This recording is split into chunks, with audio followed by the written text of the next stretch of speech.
Paris Saint-Germain against Newcastle United, and Newcastle United must avoid defeat over in Paris tonight. Some fairly unsavoury scenes overnight, which seemingly showed some PSG ultras very much in an intimidating mood, sending about some various drinking spots where Newcastle United fans were relaxing and meeting up. So that doesn't augur well. Hopefully we don't see a repeat of that today.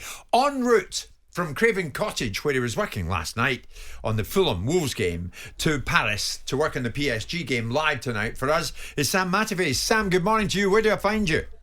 You find me in the departure lounge at Luton. I think it's Luton Airport. We are at Luton Airport. Yeah, we're at Luton Airport. We're heading off to Paris around about midday today. We should arrive there 2 o'clock local time, and then we head over to the stadium a little bit later on tonight. What is a do-or-die game for Newcastle United, and a cracking match in prospect, and what will be a terrific atmosphere. Sam, there are a bunch of permutations coming out of this. Newcastle fans will be across the lot, but for those who aren't, how would you lay them out for us? Well, they've got to win, really. Listen, a draw, and there are scenarios where they can still sneak through on the final day. A win, and it's not entirely in their own hands, but it's more likely to be in their own hands. But if they lose, they're out of the Champions League. And if they lose tonight, not only could they be out of the Champions League, they could be out of Europe altogether if Borussia Dortmund are beaten by AC Milan in the other game in Group F. So it is a do-or-die night. It's a pivotal night. And after what has been a relatively successful, I think, foray into the Champions League, I think there will be a lot of Newcastle supporters who do not want it to finish this early. They want it to go to the final group game. And I also think they'll be desperate to be playing European football no matter what guise after Christmas. I think you're right, Sam. As far as Eddie Howe's concerned, we're not surprised to hear that they are desperate, Newcastle, to keep their Champions League dream alive. I don't think as I said, the motivation, hunger could be any bigger for us at the moment.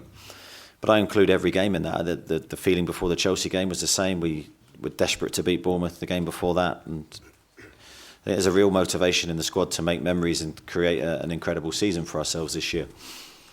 And we can still do that in this competition, and it's driving us forward every day.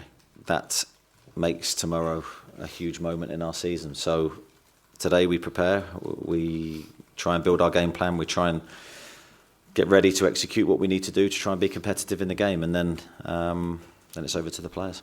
Simon, I mean, Eddie couldn't put it better than that. It's over to the players, isn't it? Yeah, of course.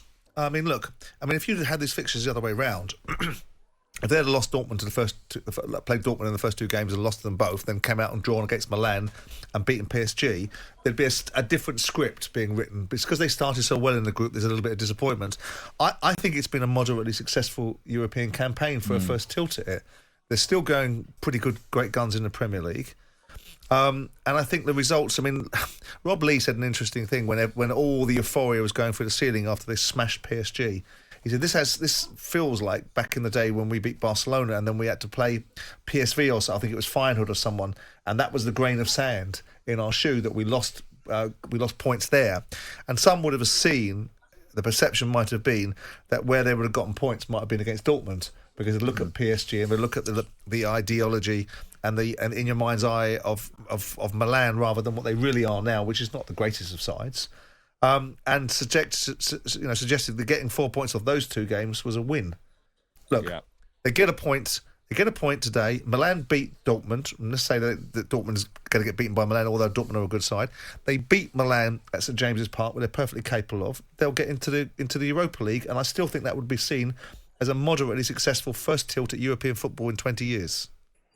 Totally agree. And I think you're right about the previous games in the competition, Simon, because I've done every single one of them so far en route to this match. And in Dortmund, I thought they were shorn of personnel. They had serious amount of injuries. It's something they've been juggling for the last few weeks, actually. And in that Dortmund game, they were down to what can only be considered the bare bones. Two young players making their Champions League debut in that game, and they looked like they lacked a little bit of nous in that match. I think in the game at home, that's where they lost ground, because there was a real opportunity. They were a little bit unlucky, but they also, again, they just weren't at their best. They weren't at their best. By their own admission, they weren't at their best in that game. And they did miss a couple of really big... And you're absolutely correct to and say a crossbar. that. And a crossbar. And a crossbar. So, Yeah. Sam, you know the movers and shakers, mate. What does instinct tell you about tonight? It's going to be incredibly tough. If you look at the way that PSG have played this season so far, their home form is not impenetrable, but it's imperious. They've only lost once this season. They score in every game. The last 9 games they've scored in. They've got Dembele, they've got Mbappe. Mbappe's got 16 and 16 over the course of the season. And Dembele's the one that Luis Enrique... He's suggesting that he can be the biggest game changer in European football, and he's started to just sneak into a little bit of form. He scored his first PSG goal at the weekend. They beat Monaco, who were previously perceived to be one of their big rivals for the title, at the weekend, and they beat them 5-2. So, look, listen, I think it'll be a bit of a slugfest tonight. Newcastle will go out, and I think they'll press aggressively from the front, right from the very off. They'll be on the front foot, and if they do that tonight and play their football in opposition territory and unsettle PSG, there is a chance they can get something, but they've got to be very careful at the back because this is a very dangerous team. Newcastle have got to dig deep tonight over in Paris and get something out of that game to keep their Champions League dreams alive. A win, preferably, would go down extremely well, but that is a tall order. Is it beyond them? I don't think so. Can they do it? I think so, and I'd love them to do it. Having said that, overnight, just a hint of an undercurrent of trouble. PSG fans, these so-called ultras that we've heard about, Simon, popping up in various parts of the city, on the hunt, it seemed, for some Newcastle supporters, which wasn't very welcoming to that wonderful city of Paris. Earlier this morning, the host of the YouTube show NUFC Matters, Steve Wraith, spoke to me, somewhat concerned that Newcastle fans had better be that bit more vigilant over there tonight. Sadly, I've seen a few Newcastle fans post stuff on social media over the last 24 hours that they have been attacked by a group of fans who are known as the PSG Ultras.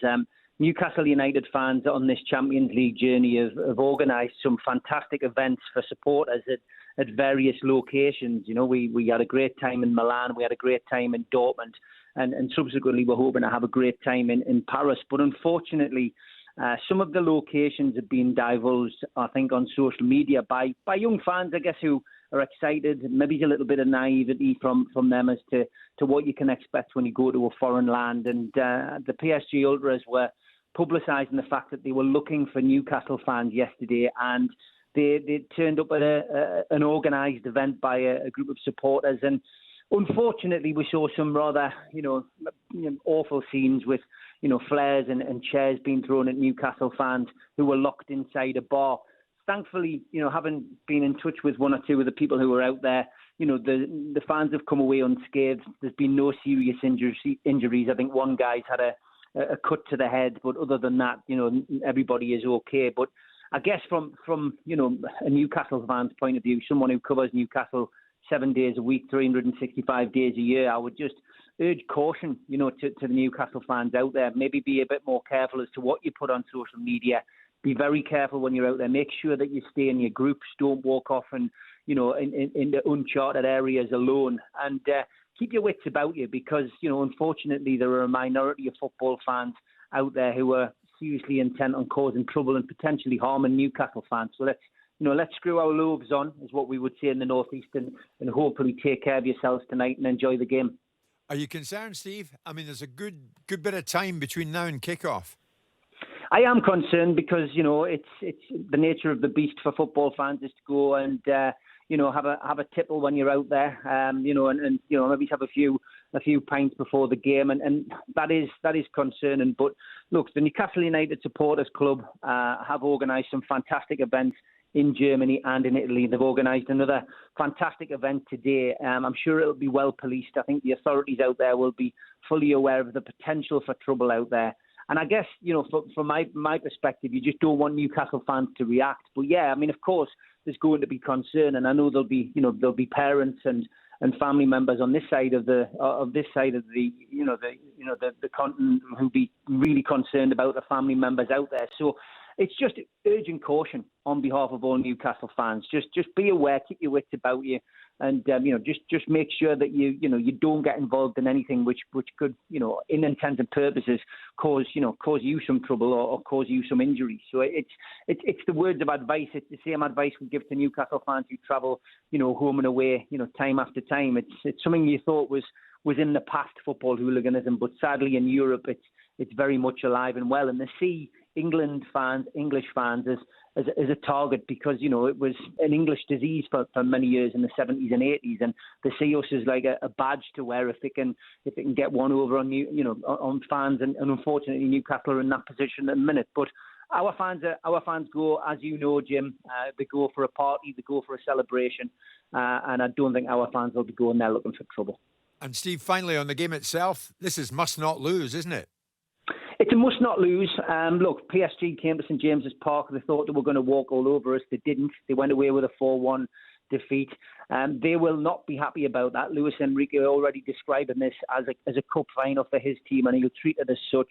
But he's also very cautious. Pochettino was quite disparaging about Newcastle at the weekend, and Luis Enrique said Newcastle played very well. The high press, it really did impress him, and he'll be wary of Newcastle. The one big thing that PSG have got is Kylian Mbappe, and it depends which Kylian Mbappe turns up tonight. If he turns up with his striking boots on and with a bit between his teeth, then PSG should win this game. But Newcastle have shown over the last few weeks, with the injuries that have mounted up, that they've got a dogged determination. And Eddie Howe's backs against the walls philosophy has worked well for Newcastle in all competitions. So you wouldn't put money against Newcastle getting something out of the game tonight. I'm going for a 2-2 draw.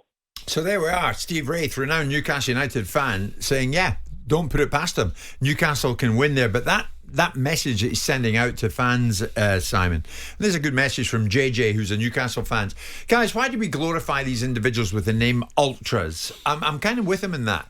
He says they're the borderline hooligans, are they not? Well, some of them are hooligans, yes. What are ultras, Simon? Renowned for their fanatical support. Yeah. I mean, depends. I kind of agree that we tend to give certain factions too much credence and credibility. The English fans we've earned our reputation, haven't we? I rail and bristle against the observation that it's the English disease, because it isn't just our fans that behave that way, and the acceptance that we had in the past allowed to be categorised. But we have earned our reputation in the same way that the Italian fans have earned theirs, with the Napoli fans running around causing mayhem wherever they go. Yeah. So I suspect that that there is an element of, there was always an element, it doesn't matter how much Steve Wraith wants to dress it up, there will be an element of football fans at every football club that go for the wrong reasons, and quite like the away days in Europe, to cause as much mayhem as they can. Look, as far as the game is concerned, I think PSG will wreak revenge on Newcastle for the smashing they got, because they were so poor in that game, and they didn't turn up, and Newcastle did a great job on them, but the PSG were a poor side, and I think that given their recent form, I would expect PSG to win tonight and settle up the score, because it was quite a chastening defeat they got at the hands of Newcastle in the first game.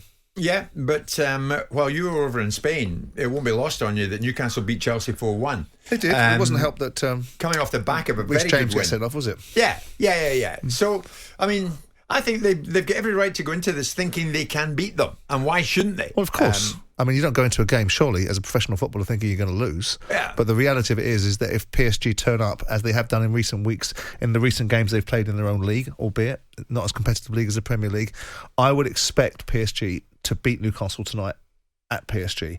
And if they don't, it will be a remarkable... If Newcastle get a draw, it's a great result. If Newcastle get a win, it'll be a remarkable result.